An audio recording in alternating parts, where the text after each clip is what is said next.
Bueno, viene corriendo desde la FIL, un tráfico enorme allá en la zona de la FIL. Sí, se pone terrible. Sí, se pone complicado. Vamos con esto de aquel lado. Para poner aquí algunos libros. Ya. Y bueno, para que vean que programas en vivo, y que bueno, por ahí los Ubers no tienen. Sí, son 3. Son 3 diferentes libros, una trilogía preciosa de terror. Ahí está. No, el otro es uno delgadito. Sáquenlo. Sí.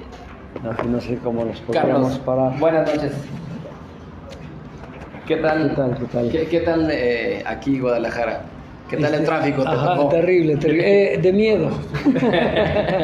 Ahora sí que de miedo. ¿Quién es Carlos Alvear? Cuéntanos. Carlos Alvear es un tipo extraño, es un fraudulento que dice que escribe bien. Carlos Alvear es un hombre que soy yo, que tiene la enorme fortuna de haber nacido en una familia de escritores. El gusto por los libros es herencia. Mis padres son escritores, ellos más bien de historia. Mi madre escribió 2 libros ella sola y ayudó como coautora en unos 2 más a mi padre. Y mi padre escribió cerca de 40 libros. Aquí le ponemos también todo de historia, perfecto, así ya. Y bueno, pues ese fue una cuestión que a mí me marcó. Teníamos como biblioteca particular una biblioteca hermosa realmente de más de 15,000 libros. Entonces, para hacer una biblioteca en una casa... 15,000 libros es un sueño. Sí, claro. Hay muchas bibliotecas públicas que no tienen 15,000 libros. Yo jamás compré un libro en la escuela. Oye, ¿dónde está el discurso del método de Descartes? En este libro. ¿Dónde están las obras de Shakespeare? Están acá. ¿Dónde está Todos estaban ahí, por fortuna. Y además, otra cosa que fue hermosa fue, mi padre tenía una voz muy bonita, que conservó siempre hasta ya muy grande, una voz muy fresca, muy juvenil, muy cálida, y en ocasiones nos juntaba en la noche para leernos. Wow. Entonces, bueno, ese tipo de cosas pues te van haciendo que comiences a amar los libros. Sí. El soundtrack de mi niñez y juventud era una Olivetti o una Remington. Había 2 que usaba mi padre, nunca usó computadora. Fue el taca claro. de la máquina de escribir. Y si no lo veía escribir, que bueno, lo vi todas las tardes, siempre. También estaba leyendo, estaba investigando, revisando pruebas que en ese entonces se imprimían ahí, no sé por qué, nunca supe, en azul, así se le llamaban las pruebas azules, y él de ahí corregía y todo eso, mandaba otra vez a la imprenta, cualquier cosa que hubiera habido. Pero bueno, pues ese fue mi infancia y juventud. Lo acompañé muchas veces, yo ya más grande le servía de chofer, entonces llevarlo o al periódico, que también fue escritor de periódico. Estuvo más de 30 años en Excelsior. Y bueno, escribiendo también muchísima actividad en varias editoriales, siempre lo acompañé y ese fue el origen. Y en esa biblioteca hermosa, bueno, claro, ahí encontré pues algunos amigos maravillosos, a Robert Louis Stevenson, a Edgar Allan Poe, el maravilloso San Edgardo de Boston, patrono de los escritores. Y creo, si no me equivoco, que el primer relato de terror que yo leí fue El corazón del ator. Wow, maravilloso, y fue horror a primera vista. Fue una cosa hermosa realmente ver las posibilidades estéticas de narración, de tocar temas hondos. Y bueno, me fascinó realmente. Luego también otro libro que me marcó en cierto aspecto, era un hombre conocido de mi padre, también escritor, aunque él era médico, y sin embargo había sido parte de una asociación de médicos escritores, incluso lo había presidido Rubén Marín. Por desgracia no se le conoce tanto, pero un gran escritor. Quizás ahora a mucha gente le parecería demasiado barroco, sí lo era, y ahora se usa un estilo un poco más minimalista, pero bueno, era de un lenguaje riquísimo, pero en ese lenguaje, aunque fuera excesivo, descubrías, se leía con fluidez y descubrías también una cantidad de cosas extraordinarias, y no estaba del todo mal que fuera barroco, porque el mexicano también es así, Claro. ¿no? Y él tenía un libro extraordinario que también lo conocí chico yo, y que después tuve la enorme fortuna de que la familia me permitiera volverlo a editar. Diablo. El Diablo. Ah, Sí. wow, sí, El fantástico Diablo. libro. Sí, y ciertamente es el prólogo que él lo dedica a su visión personal de quién es el diablo, de lo que significa el diablo. Ese también, no sé cuántas veces lo leí, pero era un poco como para muchas personas, fue como la carta para iniciar el romanticismo, que es el prólogo de Cromwell, de Víctor Hugo. Bueno, para mí fue el Diablo de Rubén Marín, ¿no? Entonces, fue una cosa maravillosa para mí, y sí, ese es, digamos, un poco mi origen, ¿no? También en cuanto a los libros, obviamente también vinieron muchos otros, Stevenson, que ya lo mencioné. No es terror, pero sí es novela policíaca, Chesterton y bueno, otros más. Obviamente Lovecraft y muchos, ¿no? Bram Stoker, una de mis novelas favoritas, y que incluso yo procuro siempre alejarme de todos los autores que conozco para tratar de buscar algo propio, pero si dices, bueno, alguna influencia, una indudable es Bram Stoker, sí. Y de manera concreta la novela de Drácula. Sí. Aunque yo nunca he escrito un relato de vampiros y muchas veces me lo han pedido, una de las cosas que sí aparece en todos mis textos es la polifonía, que Bram Stoker la realiza de una manera magistral en esa novela. No hay un narrador en Drácula, son un montón de gente que escribe cartas, que escribe diarios. Sí. Hay versiones estenográficas, era usar la última tecnología de su época. Se supone que hay un doctor que graba en rollos de cera, esto es finales del siglo XIX, y luego está la versión estenográfica de las grabaciones. Hay reportaje, mil cosas así. Y eso sí, claro, usando mi estilo, aparece en todas mis novelas. Esa polifonía me pareció siempre una cuestión magistral.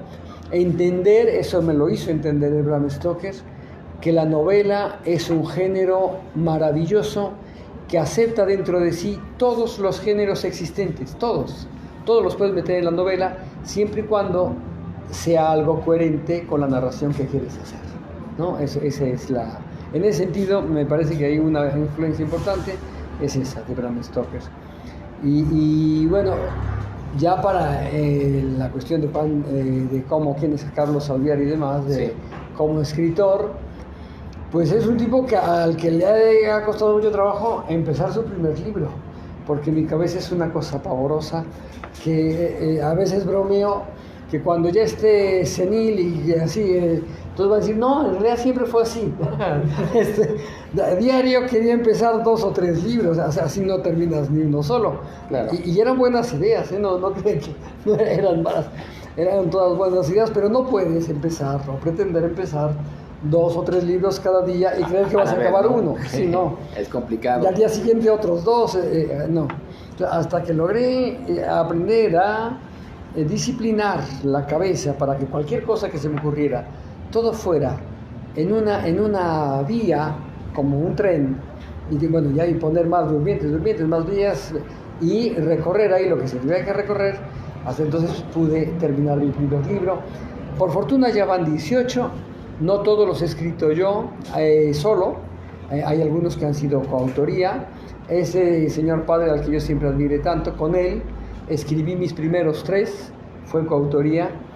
Libros de historia, que también es una cosa que a mí me fascina. Él sí era historiador de carrera y se dedicó toda su vida a eso. Para mí la historia es una cosa maravillosa, es una de mis amantes extraordinarias, pero, y en todas mis novelas también siempre aparece algo de historia. Pero esos 3 libros también eran libros de historia y me encantó hacerlos con él, ¿no? Eso fue el primero, y habrá sido esto por el 91, por 1991 más o menos. Después han venido otros, hay muchos de ensayo, de cuestiones educativas y todo esto, y la primera novela fue esta, La Agenda de Terror, Plenilunio, que salió en una primera versión en 2002, salió tal cual como agenda. Esa también tiene una historia muy simpática. Ok. Otra hermana que también escribe, me digo que es familia de escritores, y escribe muy bonito ella. Pero ella tiene un par de novelas cortas muy buenas, pero muy, muy chiquititas. Lo que más le gusta es el cuento. Ok. Y trabajaba con un pequeño grado de frustración en una editorial donde se publicaban solo libros de empresa y agendas, tal cual. Y ahí estaba temporalmente trabajando para escribir la historia de una empresa de panadería con un osito polar, para no decir saludos a la empresa que hace unas mantecadas riquísimas. Exacto.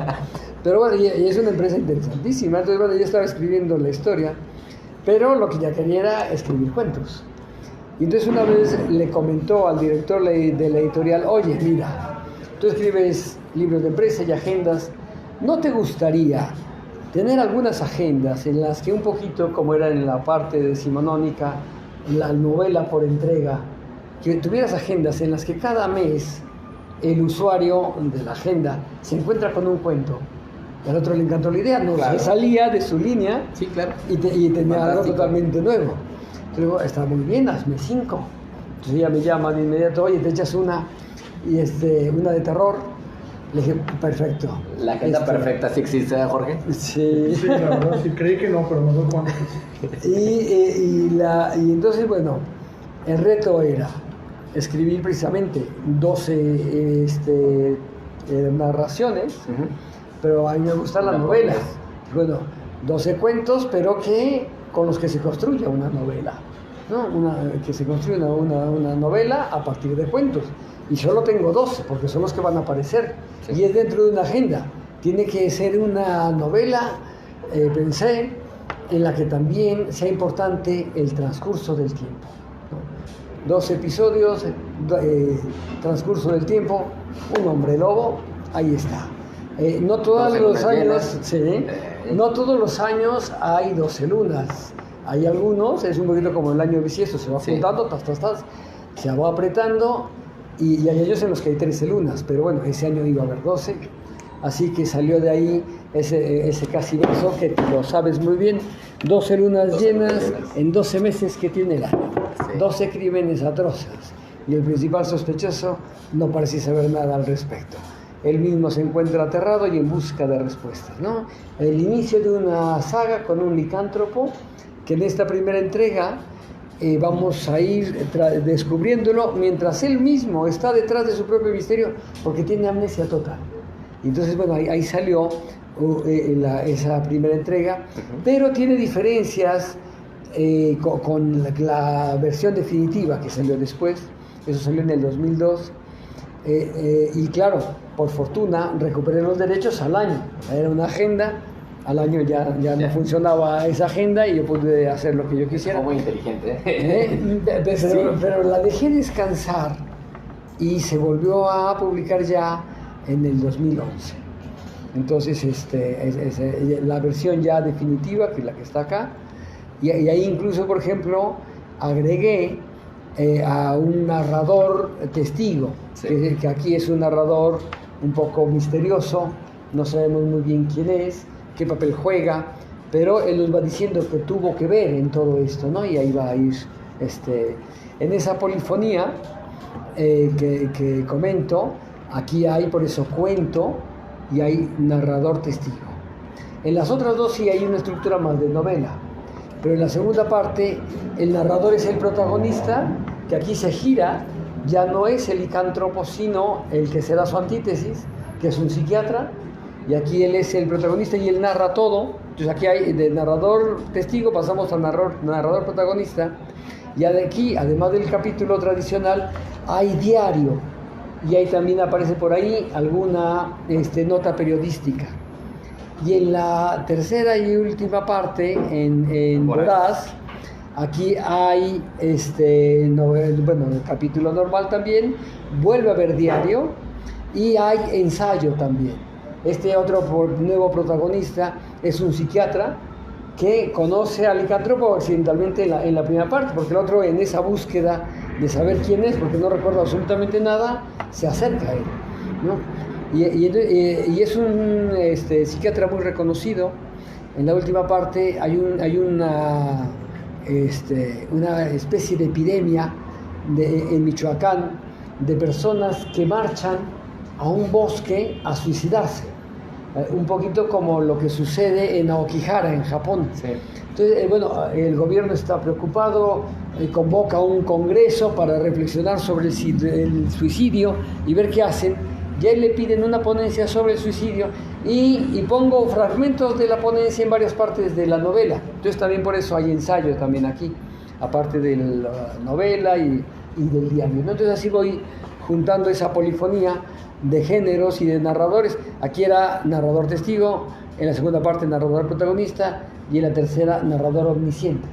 Entonces, así vamos redondeando la historia desde distintos puntos de vista, ¿no? Claro. Aquí hay algo importante, Carlos, Jorge. La luna. La luna está acompañando a nuestro personaje, que se va reencontrando, que se va transformando. George, a ti que te encantan las leyendas y a mí que me encanta cómo las cuentas, ¿alguna leyenda sobre la luna que tenga que ver con la luna?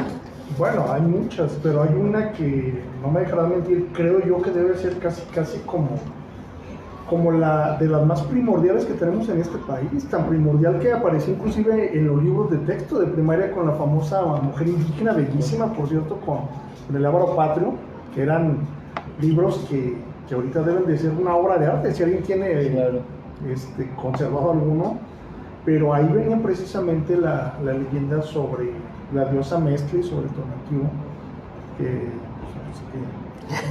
por ahí debe haber venido tu nombre, creo. Por ahí venía.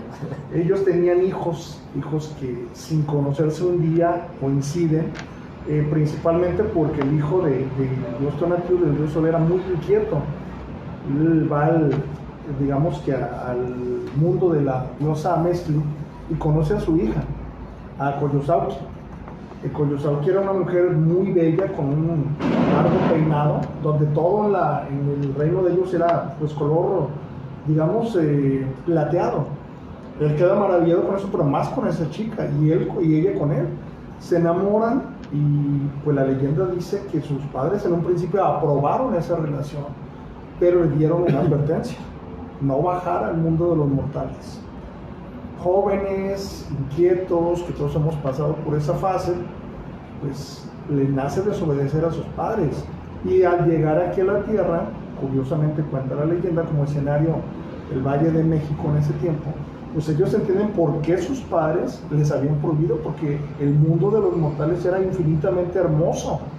Las flores que parecían un tapiz de un arcoíris acostado en el suelo, el cielo, la luna, ver la perspectiva desde abajo era totalmente diferente para ellos. Pero en ese momento, el estar embelesados se ve roto por la voz atronadora de sus padres, molestos, advirtiéndoles un castigo divino por haber desobedecido, y ese castigo fue perder su divinidad y volverse mortales comunes y corrientes. Ambos entendieron, obviamente, pues lo drástico de ese castigo, pero lo asumieron, ya que estaban juntos y por ello su amor era lo más grande que podía haber. Sin embargo, ya con esta condición humana, con el paso de los días, de las semanas, de los meses y de los años, pues ellos también adquieren digamos que el punto débil de los seres humanos, que son las enfermedades. Un día Coyosauqui enferma gravemente, al grado de que ella considera que no va a sobrevivir a esto, y le pide a Coyosauqui un último favor. Frente a ellos había una montaña muy grande, muy hermosa, y ella le solicita que si llega a morir, la lleve a la cima de esa montaña para estar cerca de su madre, la diosa Mestli, ya que ella consideraba que la había agraviado con la desobediencia y quería por lo menos estar cerca para pedirle perdón. Con el paso de los días, lamentablemente esta situación se dio, muere Koyosauki. Entonces la leyenda dice que el sufrimiento de Iskosauki no tuvo límites, lloró a tal grado hasta que sus ojos se secaron, y entonces decidió cumplir la última voluntad de su amada. La tomó en brazos, comenzó a caminar llorando hacia la cima de esa montaña, y la leyenda dice que la naturaleza estaba tan impactada por la profundidad y la sinceridad de ese amor que a su manera le rendían pleitesía. Cuando cruzaban junto a un arroyo, el arroyo se secaba momentáneamente para que la pareja pasara. Cuando pasaban entre las afiladas hojas de los magueyes, estos se inclinaban como una reverencia para que ellos pasaran también por ahí, hasta que llegan a la cima de esa montaña. Y entonces él prepara un lecho de piedras para depositar a su amada ahí. Y la leyenda dice que cuando iba descendiendo de la montaña, volteó a verla por última vez. Entonces la vio tan quieta, tan serena, tan hermosa, que parecía que solamente estaba dormida. Y en ese momento él rompió su promesa. Corre a abrazarla nuevamente, a llorar y a jurarse que así se muera de hambre y de frío, nunca la va a abandonar.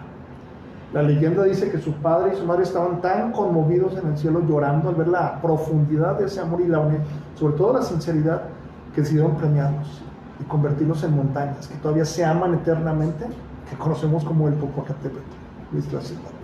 Esa es su leyenda, que obviamente de manera indirecta la luna tiene una injerencia junto con el sol, que son los dos astros que pues, definitivamente rigen nuestro universo, y que en el caso del señor Carlos, del maestro Carlos, que no me dejará mentir, la luna forma también un elemento importantísimo en el terror. No me imagino yo, digo, que tiene que ver historias que tengan que ver con el día, porque regularmente el terror se manifiesta en horas de la noche, y la luna es un testigo presencial bastante importante en esos relatos. Claro. Sí, pues mira, de hecho, bueno, aquí en la portada, esto es algo que yo quería hacer, y sí, bueno, no me salía, yo hice el fotomontaje, y no me quedaba de ninguna manera, hasta que se me ocurrió hacer el fotomontaje con una radiografía, porque con el cráneo así tal cual se me veía siempre un pegote. Pero con la radiografía, de hecho, se fundió muy bien, y incluso hay mucha gente que no la ve de inmediato la calavera, ¿no? Pero es un poquito como si te dijeran, no, te habían dicho que hay un conejo, no, era una calavera. Sí, y aquí sí, claro, hay una parte fundamental en la historia, que también tiene que ver con el primer relato de un licántropo, el rey Licaón, que era un rey griego que mataba y comía gente, y decía que eso se lo hacía en honor a Zeus, que así se lo había ordenado. Zeus se enoja terriblemente porque él jamás ha ordenado una barbarie tan grande, y un día baja vestido de ser humano y como si fuera un rey, y pide paso, y el otro, claro, de cortesía de rey a rey, no solo le permite pasar, sino que lo invita a cenar, y en la cena, sin decir, hay un bebé ahí, ¿no? Que había cocinado. No sé si era la receta que conocemos como niño envuelto, no. Podría ser. De ahí salió. Navideña, 100%. Yo viviendo muy al cuento con la época. Pero el asunto es que, claro, no puede engañar a Zeus, ¿no? Zeus. Y Zeus se enoja, bota el plato, y le dice, tú quieres vivir como una bestia, entonces te conviertes en una bestia. Brilla la luna en ese entonces, y Zeus, de todas formas, bueno, es el dios de los relámpagos y demás, de hecho incendia la ciudad entera. Pero el otro se convierte en un lobo, y los griegos decían que por eso los lobos le aúllan a la luna, recordando la tristeza del rey Licaón y de sus hijos cuando lo convierten en lobo, ¿no? De ahí sale la cosa de que los lobos están ligados, y el hombre lobo, obviamente, en su transformación a la luna. Y hoy hay una cosa que seguramente también tiene que ver con esta cuestión que comenta de el mal y la luna, Bueno, si la luna es capaz de elevar el mar completo, nosotros que estamos casi hechos de agua, o sea, seguro que hay muchas cosas que se nos suben a la cabeza y ciertamente podrá uno ver estadísticas en cuerpos de emergencia, ¿no? Bomberos, ambulancias, policía, y las noches de luna llena son especiales. No es exactamente lo mismo. Y hay un trastorno psicológico, una psicopatía, que se llama licantropía psicológica, de gente que habitualmente en las noches de luna llena, creyendo que se transforma en algo, a veces puede ser un monstruo, un animal, una cosa así, sale y puede llegar a matar gente, ¿no? Y algunos han buscado comer gente. Hay un grabado alemán interesantísimo en el que se ve así un psicópata. El psicópata es este asesino, digamos, diferente al el psicótico es diferente al psicópata. El psicótico es este que alucina, que tiene alucinaciones, que oye voces, que cree que se transforma en animal. Y la licantropía psicológica es de psicóticos. Y el psicópata no, el psicópata es como Hannibal Lecter, digamos, ¿no? Un hombre inteligente, un hombre sereno, que puede planear y seguir a su víctima. El otro no. El otro podríamos decir que sí responde más a la idea que concebimos de un enloquecido. Y el grabado de este alemán retrata a un psicótico así, sin que supieran ellos el nombre, que ahora se le da científico, de licantropía psicológica, pero es un señor que se ve como un salvaje, todo despeinado, el rostro feroz, pero va a cuatro patas. En ciertos aspectos se ve hasta ridículo, ¿no? Él pretende ser un animal, pero se ve que solo está a cuatro patas. Sin embargo, la escena es aterradora, se ven atrás cadáveres y él va llevando en la boca a un bebé, mientras una mujer atrás está aterrada viendo posiblemente su hijo, ¿no? El que está ahí. Entonces sí, pero esa es la influencia terrible de la noche también y de la luna. Y por otro lado, claro, también en el terror muchas veces manejamos el contraste, ¿no? Extrañamos la ausencia del bien, extrañamos la ausencia de la belleza y la extrañamos porque está el contraste. Y claro, también cuántos poemas de amor no se han escrito con la luna como inspiración. Claro. Entonces, bueno, pues ese es el contraste, ¿no? La posibilidad de la muerte, de la locura, cuando también es la posibilidad de la locura del amor, ¿no? Pero es Al final de cuentas también locura, ¿no? También, las dos locuras. Carlos, a grandes rasgos, ¿qué podemos encontrar en esa trilogía del terror? Pues mira, una novela de entrada mexicana, que esa es una cuestión que a mí me parece muy importante. En México conocemos muchas leyendas que tienen que ver con el terror, pero nos falta como país traducirlas a literatura. Los países que han desarrollado una buena literatura de terror, sí, es lo que han hecho. Los hermanos Grimm fue una de las cosas que hicieron, se pusieron a recorrer todas las regiones que ellos conocían, buscando quién les relataba historias y luego a partir de ahí construyen sus cuentos maravillosos y demás. Eso es lo que nos ha faltado en muchos casos.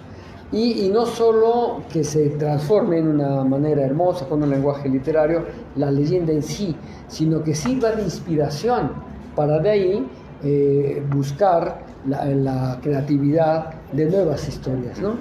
Entonces eso es algo que a mí siempre me ha preocupado porque es un género que me encanta y no he visto mucho desarrollo de la literatura de terror en México. Me parece que somos un país extraordinario en posibilidades en este terreno. Bastante. Y tenemos una deuda enorme con la literatura. No hemos hecho la tarea, ¿no? Y no es que no haya habido, ni soy yo ni el primero, ni el único, ni el mejor, pero sí, claro, quiero abonar a la deuda que tenemos. Podríamos, nada más menciono dos ejemplos de escritores importantes, de los que consideramos incluso algunos de los mejores escritores en México.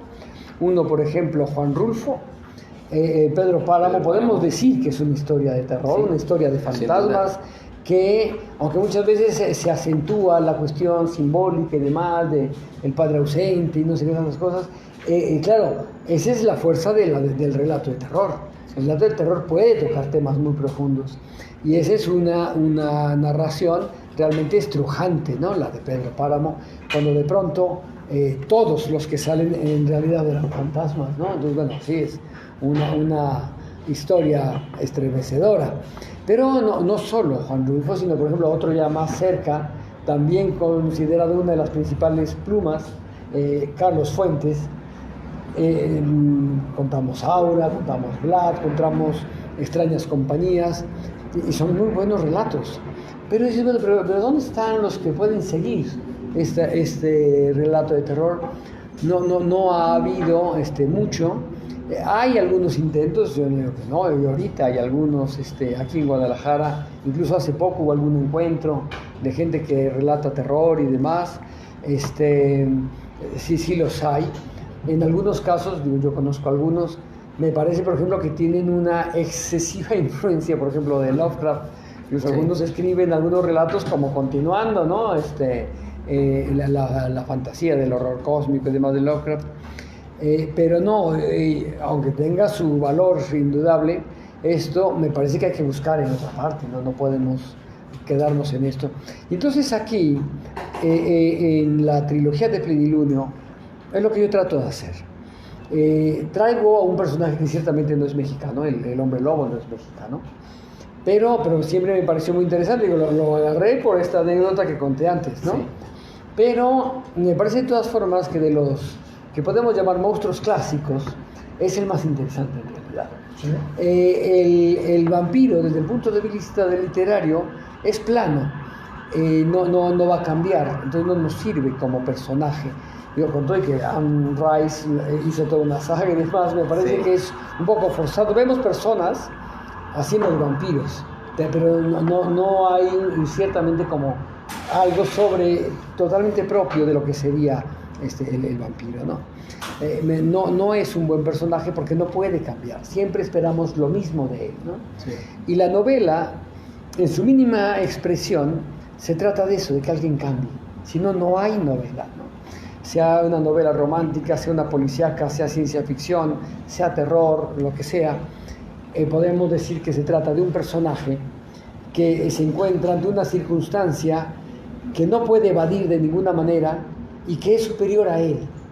Esto está basado también en los mitos antiguos. Esto será un poquito la posibilidad de la pérdida del pueblo, ¿no? Una cosa así, y se tiene que hacer un viaje, ¿no? Que es el héroe, asume esa circunstancia como una misión y la enfrenta en un inicio así, en total desventaja, porque él realmente está por debajo de la circunstancia. Y esa es la novela, lo obliga a cambiar.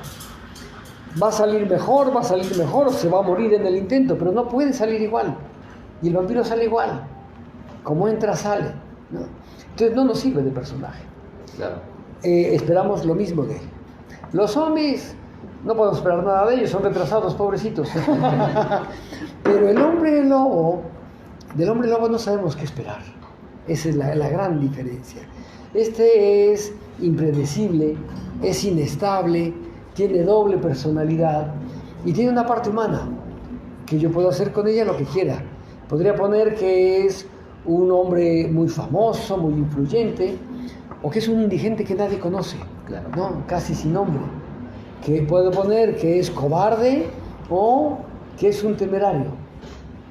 Cualquier cosa, en realidad. Y así tengo un personaje realmente complejo, en lo que literariamente es complejo. Y completo a la vez. Exacto, tiene muchos matices, tiene escala de grises, tiene espalda, tiene muchas posibilidades. Y a partir de ahí sí hago una buena historia. Entonces yo lo traigo a México. Y se encuentra aquí con un país lleno de magia. Toda esta magia que cuentas tú con tus leyendas, no es una magia harrypotesca, ¿no? Aquí en la trilogía va a haber algunos chamanes de distinta región. Va a haber una bruja que claro, es carente total de caldero y escoba, ¿no?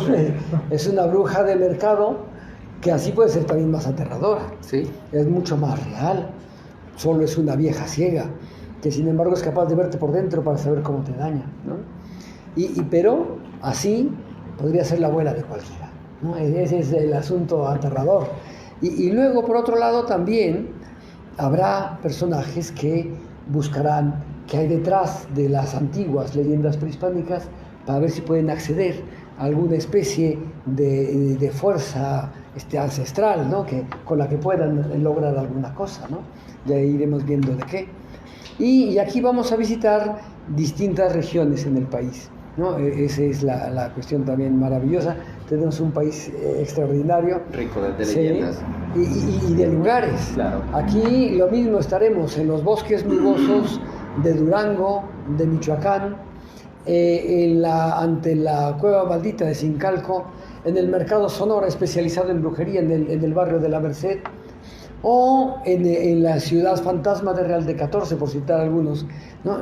Lugares extraordinarios, unos hermosos y otros macabros, ¿no? Porque de todo hay en México, es maravilloso, un país extraordinario. Tenemos que pensar que hay ahora 64 etnias con leyendas muy propias cada una, con lo que llamamos la tercera raíz, la negra, para este efecto, pues de ahí viene el vudú, y de España la otra gran raíz que nos une, desde lo que era la Alta California hasta la Patagonia, ahí, aunque sea en el subconsciente, pero nos llega a Europa entera. Sí. De ahí están, en el subconsciente colectivo, todas las leyendas griegas, las romanas, las celtas, las godas, las fenicias, las judías, todo, eso está ahí y nos llega también. Ahora, que no haya novela de terror en México es en realidad un misterio. Claro. Ese es el gran misterio. Y es triste, ¿no? A la vez. También, claro. Por ahí Jorge hizo su tarea y por ahí nos va a platicar algunas historias de licántropes. No hay en México, me decía. No, aquí hay nahuales más. En México más bien lo que podríamos hablar en cuanto a licantropía serían más bien leyendas urbanas. Uh-huh. Que inclusive comentaba que con el principio de la pandemia surgió, desconozco qué tan realista sea esto, si fue simplemente algo sensacionalista, pero en Chiapas hablaban de un hombre lobo. Obviamente no hubo pruebas fehacientes, por ahí hubo algunas grabaciones con aullidos que obviamente son de un lobo, pero la gente decía que era de un hombre lobo que estaba atacando. ¿Por qué decían esto? Porque algunos animales que fueron atacados tenían a lo mejor para ellos características no tan normales de un ataque de lobo, que sabe más la gente de campo que nosotros. Pero en México, coincido con el maestro Carlos, creo que pues ahora sí que la otra parte de la licantropía serían los nahuales.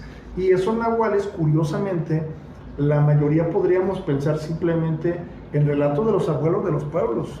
Pero al igual como compartía el maestro Carlos, que eso para mí es fascinante, y ahorita estaba, pues ahora sí que, como se dice coloquialmente, embobado escuchando, porque es un deleite auditivo escuchar al maestro, la forma en que se expresa, el origen, curiosamente, del licántropo, no es del siglo XIX, como la mayoría cree, al contrario del vampiro, de Drácula, y del otro que sería como la Santísima Trinidad del Terror, que sería Frankenstein. Sí, a diferencia de eso, el licántropo tiene una historia antiquísima en la antigua Arcadia, allá en Grecia, y eso poca gente lo sabe. Y abonando un poquito a lo que el maestro expresaba, que a mí también me parece muy interesante, es que el hombre lobo, podríamos decir que hasta su misma transformación suele ser a veces hasta hijo de la mala suerte, porque puede tropezarse con algún licántropo que lo transforme sin que él lo quiera, y que a partir de ese momento él tenga esto. Pero fíjate que en el caso de los nahuales en México también tiene una connotación muy antigua, desde los mexicas, con Tezcatlipoca, con Quetzalcóatl, en el caso de Huitzilopochtli, que los tres tenían la capacidad de transformarse en animales, en este caso en jaguar, en serpiente emplumada y en un colibrí respectivamente. Sí. Podemos decir que son los padres literarios del nahualismo aquí en México, por excelencia. Aquí en México hablar de licantropía, honestamente, lo ubicaríamos más en un contexto europeo. Y algo que también coincido completamente con el maestro Carlos es que creo que en México está muy desperdiciada la cuestión literaria en cuanto al terror, ya que en Europa no solamente hay una explotación literaria, sino turística, inclusive, pero claro, impresionante, donde es casi obligado no solamente la parte histórica, sino la parte Claro. terrorífica, visitarla y estar en contacto con esos lugares que se describen en los libros. Pero a mí, Claro. en lo particular, sin haber leído la trilogía del maestro, simplemente con lo que comenta él, ya me transporta a esos lugares y ubicar historias de licantropía en México, en Michoacán, en Durango. Es realmente, creo que fascinante, y sobre todo diría yo que a lo mejor hasta innovador en la cuestión del terror aquí en Literaria de México. Sí. Y fíjate, perdón, Jorge, diste el clavo. El maestro tiene una novela que te transporta al terror en Guanajuato. El truco. Hablamos previamente, Carlos, sobre El Truco, que es una novela que a mí, el personal, me encanta. Y créeme que cuando vaya a Guanajuato voy a llevarle el libro en la mano. Claro, claro, claro. Sí, ciertamente. Bueno, dentro de los lugares maravillosos, digo, aquí por ejemplo sale algo de, bueno, todo es en época actual, pero sí hay algunas cuestiones prehispánicas y también hay algo del virreinato. Y el virreinato también es riquísimo en un montón de cosas. Y la del Truco va para allá más bien. Guanajuato es una ciudad fascinante en muchos aspectos. Es hermosísima y es caótica también, ¿no? Es un laberinto. Sí, hay alguien que decía por ahí, bueno, en algunos lugares lo trazaban así, las calles y demás. Ahí en Guanajuato soltaron un par de cerdos y por los echaron a correr, ahí hicieron las calles. El asunto es que está en una cadena de cañadas, entonces es imposible que esté derecho, ¿no? Sí. Hasta abajo había un pequeño valle serpeante por completo, con un río en medio, no muy ancho. Entonces tuvo también un problema grave. Bueno, la gente quiere estar cerca de las minas, que ahí en eso fue riquísima, bueno, sigue siendo riquísima, sí. Guanajuato. Ahí solo como nota, todo ese asunto de que se llevan todo el oro y la plata es una estupidez. No seríamos todavía potencia en plata y oro y cobre si se lo hubieran llevado todo. Guanajuato sigue siendo los principales productores de plata en el mundo. Entonces, bueno, ahí están las minas, y la gente quería estar ahí cerca de las minas, pero bueno, con un costo alto, porque estaba en la zona de las cañadas, y de pronto si había algún torrente, todo eso se vuelve en un embudo, y el río, que no era muy ancho, se desbordaba. Y hubo algunas inundaciones que fueron una verdadera tragedia pavorosa. Y lo que sucedió ya todavía en la época del virreinato fue que decidieron una cuestión interesantísima, radical, fue enterrar el valle entero con todas sus construcciones y volver a construir encima. Entonces hay una ciudad completa abajo. Sí. Yo cuando llegué a vivir a Guanajuato pensé que era una leyenda, o por lo menos una exageración. Y bueno, hay túneles, pero una ciudad, por favor, seamos serios. No, es verdad, es verdad. La gente que vive ahí sabe que abajo de su casa hay otra casa, pero no sabe de quién era, ni qué hacía, ni qué dejó. Entonces es estar ahí siempre con la presencia de algo que está ahí enterrado, ¿no? Fascinante. Digo, los guanajuatenses, que me caen muy bien y que son gente maravillosa, ellos felices de tener un fantasma ahí abajo. Pero ciertamente es una cuestión que a mucha gente le podría inquietar, y en la novela es algo que lo utilizo. De hecho, la estructura de la novela replica la de la ciudad. Sí. Son dos historias que van no paralelas, sino traslapadas una encima de la otra, en la época actual y la otra en el siglo XVIII, Sí. antes de que todo eso quedara enterrado, ¿no? Pero las dos amarradas por magia negra y un pacto satánico, ¿no? Entonces, ese es el truco. Pero bueno, siguiendo aquí con la trilogía, bueno, usamos todo este tipo de elementos extraordinarios que surgen en México, con esa posibilidad del paisaje, ¿no? La posibilidad también de nuestras supersticiones, nuestro sincretismo, nuestro colorido, nuestra arquitectura, para aportarla, para abonar a la historia, ¿no? Que ese es, me parece, donde se puede ir encontrando un tipo de historia totalmente nueva, original, y que tenga incluso una impronta cultural que la distinga como una historia nacional, ¿no? Aunque sí hay algunas cosas. Este personaje, este licántropo que llegará, es un pequeño spoiler que tampoco afectará mucho a quienes lean la novela. Falta la última. Es francés, y ciertamente en Francia están algunas de las mejores novelas de terror. Hay una cuestión que a mí me parece fundamental en la literatura de terror. Creo que una de las cosas por las que surge, claro, hay miedo siempre en toda la humanidad. Yo diría que incluso algunas de las primeras novelas formales de terror son las tragedias griegas. Los monstruos griegos son los más maravillosos que han habido y son maravillosas historias de terror las tragedias. Pero, bueno, era la dramaturgia, ¿no?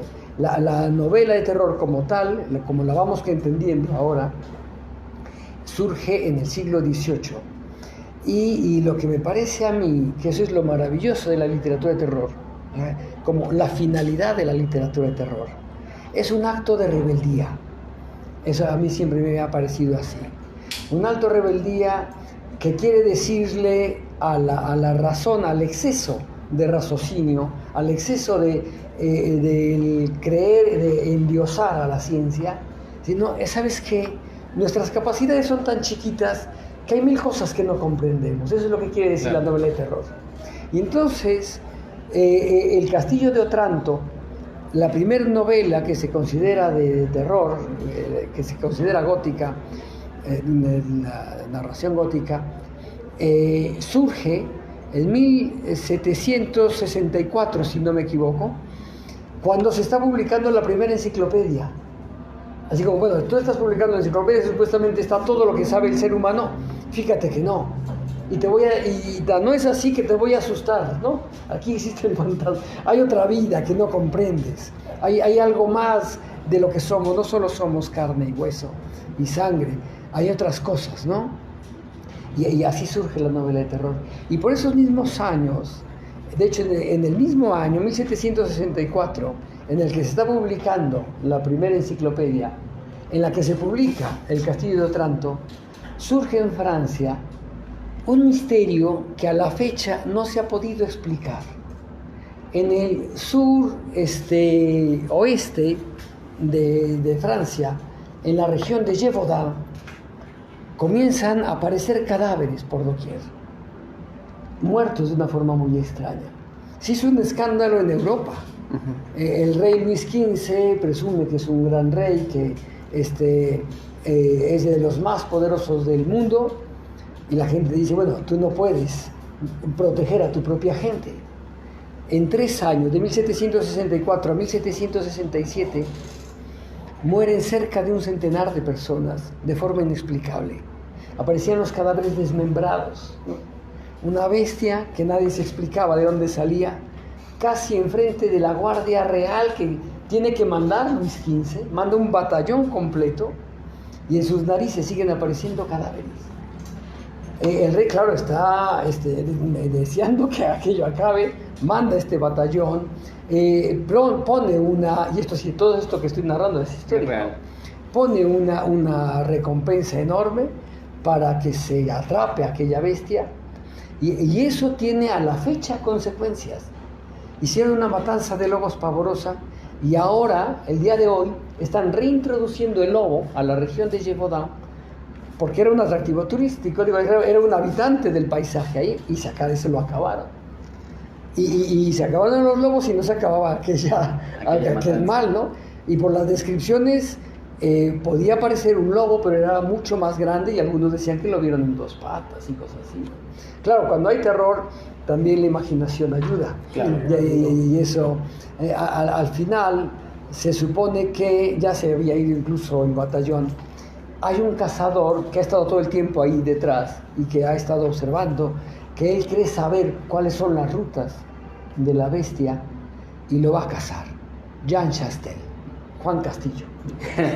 Jean Chastel, que como cree que es una cosa, esto está entre la leyenda y la historia, cree que es algo sobrenatural, le da a un armero medallas benditas de la Virgen, medallas de plata, para que las funda y haga balas con eso. Y luego que otra vez le eche otra bendición, ¿no? Por eso de ahí sale la leyenda que solo una bala de plata puede matar a un hombre lobo. Y con eso sale a cazar. Y aparentemente logra batirse a la bestia. El rey, claro, quiere conocer aquello. Llevan a un taxidermista para que haga todo el trabajo. y hacen ahí la figura. Ya llegó a taxidermista. Pero todo es un trabajo apresurado para que llegue a Versalles. Recuerden que ya en esta época el rey se había salido de París, está en Versalles. Ya hay de hecho incluso grabados de la bestia en Versalles. Pero como se hizo mal, por hacerlo a las carreras, comienza a pudrirse. Entonces, bueno, quitan todo para que no se te acabe de terminar todo, que dejan el esqueleto y lo mandan al primer museo que hubo de historia natural en el mundo, que era el de París. Entonces, ahí quedó el esqueleto. Entonces, ahorita podríamos decir, bueno, pues vamos a París, digo, mínimo en internet. Claro. Ponemos Museo de Historia Natural, Bestia de Givaudan, y vamos a ver un esqueleto auténtico de un hombre lobo. Pues nada, museo, con todo lo que contenía, se acabó en la Revolución Francesa. Entonces, por eso es la mejor leyenda. Teníamos todo, sí, hasta las pruebas físicas, y en el último momento todo se perdió. Carlos, el tiempo nos consume. ¿Dónde te encontramos? ¿Dónde encontramos la trilogía del terror? Aquí en Tlaquepaque, en el Café Icus. Sí, bueno, aquí en el Café Icus, todavía nos quedan un par de minutos, pero también en la FIL. Yo estoy ahí hasta el día domingo, en el stand B21. B21 está ahí, más o menos cerca de la entrada. Están así los pasillos por letras. También hay narradores, cuentistas, novelistas, no me acuerdo bien entre cuál y cuál, pero es el 21. B21. Está muy cerca de la... Junto a la FIL Niños, ahí cerquita. Sí, muy cerca de la FIL Niños. También, bueno, otro comercial de la entrada. Lo primero que van a ver es Fondo Cultural Banamex y Lectorum. Es ese, ahí empieza el B. Y a la mitad del pasillo estoy. Y después de eso, tú tienes mis redes sociales, sí, ahí. Tenemos distribución en algunas librerías, pero en Jalisco no. Hay que conseguir porque urge. Sí. Entonces me escriben y les puedo mandar los libros con todo gusto. Sí, porque esperar un mes para tener el libro a las manos fue bastante, sí, se los aseguro. Sí. Ya yo tengo una pena terrible, ya me lo habías pedido desde que salió. Pero y sin embargo yo andaba ahí con las giras de promoción en un montón de ferias y no tuve manera de mandarlo. Pero ya lo tenemos y ya lo empezamos y ya estamos asumo, deleitando. La culpa ahí. Pero sí, es una trilogía que yo creo que van a gozar mucho. Bastante, muy recomendable y digo, yo la recomiendo ampliamente. Redes sociales, ¿cómo te encontramos en Facebook, Instagram? Carlos Alvear García. Alvear es Alvear, no sé si aquí puede aparecer en el canal el nombre. Ya sabes, pues. Ahí, Carlos Alvear García. No aparece siempre así en los libros, normalmente aparece Carlos L. Alvear, es Carlos Alvear García. Facebook, Twitter e Instagram. Y bueno, hay que seguirlo y tenemos de aquí al domingo para conseguir la trilogía del terror. Sí. Y bueno, y en la FIL, sí, digo, el chiste es que se ve la trilogía completa. Entonces, si ahorita llegan, el precio normal, sumando el valor de cada uno, sería 850. Pero si alguno llega y voy por toda la trilogía, le bajamos, ahorita ya que va a cerrar la FIL, a 700. Se ahorran 150 pesos para que se animen a llevársela. Pues hay que llevársela porque es recomendable. Carlos, gracias por venir a Tlaquepaque, Pueblito, gracias por estar aquí en Café Icus. Y bueno, nosotros ahorita hacemos un pequeño corte y regresamos con André Michel, el taxidermista por excelencia que tiene aquí la ciudad. Muy bien. Gracias.